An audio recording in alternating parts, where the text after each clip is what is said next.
बाबासाहेबांचा अवमान करणाऱ्यांना घरी बसवण्याची संधी तुमच्या हातात आली आहे।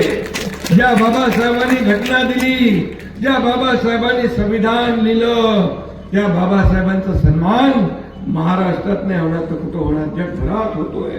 छत्रपती शिवाजी महाराज हे आपल्या महाराष्ट्राचं आराध्य दैवत आहे आणि म्हणून या दैवताचा अपमान कोणी सहन करणार नाही आणि म्हणून अशा सर्व लोकांना घरी बसवण्याची संधी तुमच्या हातात आलेली आहे। दादागिरी करणाऱ्यांना घरी बसवायची संधी आलेली आहे, विकासाची संधी आपल्याकडे धावून आलेली आहे आणि म्हणून आपण अगदी न चुकता उद्या धनुष्यबाणासमोरचं बटन दाबून आपले बाबासाहेब मुसमाळे आणि त्यांचे सर्व लोक या ठिकाणी किंवा उद्या मतदान करा। एवढे सगळे लोक उतरून मतदान केलं, आपल्या सर्व नातेवाईकांना पै पाहुण्यांना सांगितलं, सगळ्या सोयऱ्यांना सांगितलं, आपल्या ओळखी पाळखीच्या लोकांना सांगितलं, तर मला वाटतं विरोधकांचा डब्बा गुल झाल्याशिवाय राहणार नाही, अशा प्रकारचा विश्वास या ठिकाणी व्यक्त करतो।